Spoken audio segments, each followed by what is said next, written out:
శ్వేత యాదవ్ వచ్చింది ఏం చేయడానికి?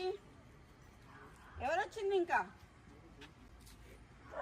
మీరే చూడండి అయ్యా. ఇప్పుడు మేము చేసింది ఏంది? మేము కాంగ్రెస్ పార్టీకి లాయల్గా ఉండడం తప్ప, మేము రేవంత్ రెడ్డికి లాయల్ ఉండడం తప్ప. మినిస్టర్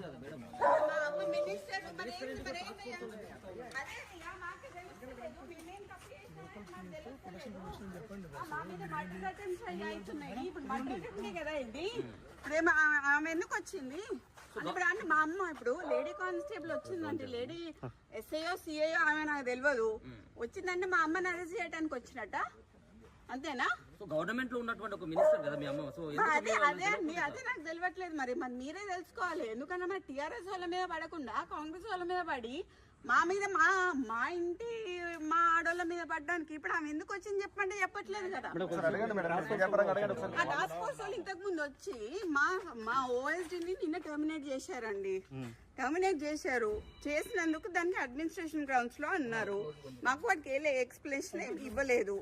ఆయన ఇక్కడ ఉన్నాడు అని చెప్పి వచ్చారు. ఆయన మా దగ్గర ఉన్నాడు. సరే ఉన్నాక తీసుకెళ్తాను ఒక వారెంట్ ఏం లేకుండా ఆయన మస్తిలో వచ్చాడు పోలీసు. నేను ఎట్లా పంపిస్తాను వాడిని? పంపించలేం కదా. నేను అడిగాను టాస్క్ ఫోర్స్ ఏని, మీరు వారెంట్ తీసుకొని రండి నేను పంపిస్తాను అన్నాను. ఇగో ఇప్పుడు జూబ్లీ హిల్స్ వాళ్ళు వస్తున్నారు అని చెప్పి మాకు ఇన్ఫర్మేషన్ వచ్చింది. మినిస్టర్ గారు తీసుకెళ్లిపోయారు. ఇప్పుడు వాళ్ళు ఎందుకు వచ్చిందో చెప్పండి. మేడం మీరు సుదీర్ఘకాలం మీడియా రాజకీయాల్లో ఉన్నారు, అతను కూడా ఉన్నారు మేడం. అసలు అతని పైన ఆయన రాజకీయాలలో లేరండి. ఆయన ఆరోపణలు వాళ్ళు చెప్పాలండి. ఆరోపణ అనేది వాళ్ళు చెప్పాలి. వాడు రాజకీయాలలో లేడు. ఎక్కడన్నా వానికి ఒక పోస్ట్ ఉందా అని అడగండి. వానికి ఒక విజిటింగ్ కార్డ్ లేదు, వానికి ఒక లెటర్ హెడ్ లేదు, వాని సంతకము ఒక్క పేపర్ మీద ఉండదు. ఏ పేషీకి పోయినా కూడా ఏ పేషీల పేపర్ మీద సుమంత్ అనే సంతకం ఉండదు. సో అయినా కూడా టర్మినేట్ చేసినా కూడా మేము మాట్లాడలేదు. ఇదంతా తీసుకొచ్చి what are they doing, what are they trying to do?